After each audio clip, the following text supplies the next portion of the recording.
Hello everybody and welcome. In this video I will show you how to save battery on your speaker Sony.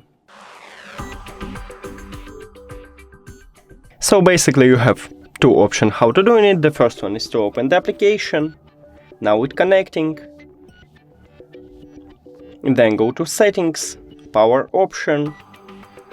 And right here you should click on power optimization. And now you can click on stamina here, or you can also click on your speaker, just press and hold this button. And as you can see, I just enable it. And if you want to disable it, just press and hold again.